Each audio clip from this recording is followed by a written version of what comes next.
Sing with me. Ok. Chả là họp mới họp với cái mặt cà ra còn phẹ mới. Chú ý không mặt cà ra còn phẹ. Mặt cà ra còn phẹ rồi.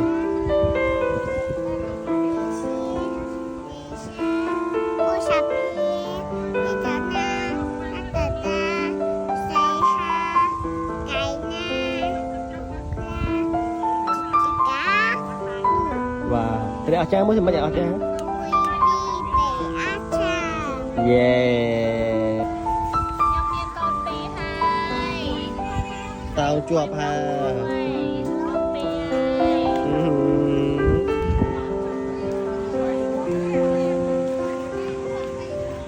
Hello.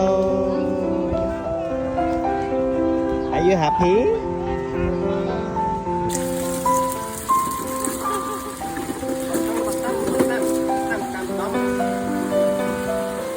Còn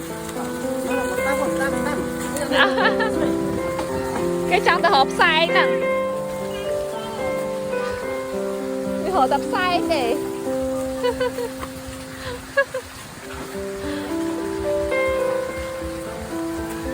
bạn đó thu sao bà ai mượn thôi đi nhau môi mượn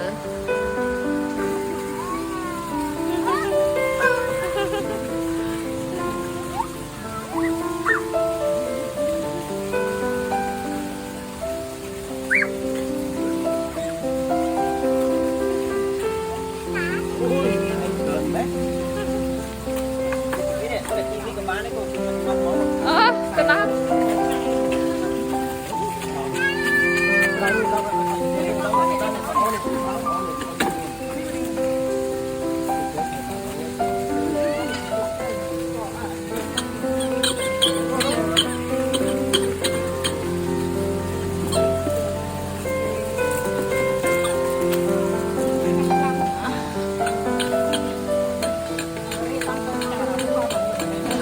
vậy chọn một thôi giờ thay gì không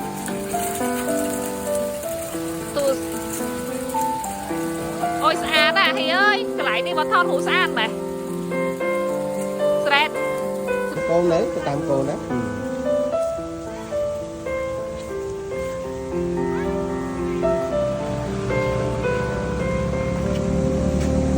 Chú ý nha, you happy? Happy. Nico này kia Nico nè. Bà bao ấy kia nắng. Xanh. Xanh nó chẹt. Dần.